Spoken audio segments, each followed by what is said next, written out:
My name is Aslı and I am from Turkey. Today I'm here to present my CS50 Python final project to you, which is an adaptive rock paper scissors game because it's technically an adaptive rock paper scissors player that, based on your previous moves, tries to predict your next move by recognizing your patterns. And it does this by using Markov chains, which are a concept used in machine learning. Well, I want to start by introducing my functions. First of all, I have this function here, which is trying to predict your next move and returns the counter move of what it predicted. This one is just here to return the indexes of the player inputs. This one is here to help this first function determine the counter move of the player's predicted move.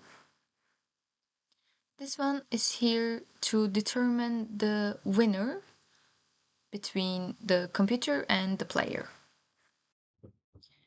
These two lists you see here are the cores of the Markov chains. And they work by keeping a track of times you have played two specific moves consecutively. So each row and column corresponds to rock, paper, or scissors.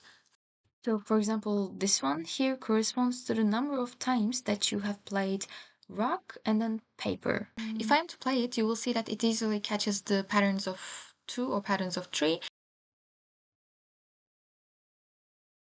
And if I try to play it as randomly as possible as we try to do in real world game, you can see that it still outperforms a completely random rock paper scissors game. Let me explain how this function here decides on what to return between rock, paper, and scissors. It takes 4 parameters, 2 of them being the lists that I just mentioned, and 2 of them are the last 2 things that we played. If you're in the beginning of the game and we don't have any history of play, then it just returns random values for the first 2 at least turns.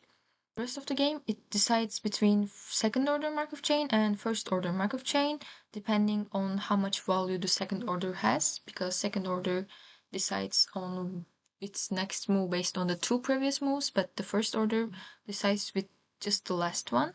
So second order is more valuable if it has more data.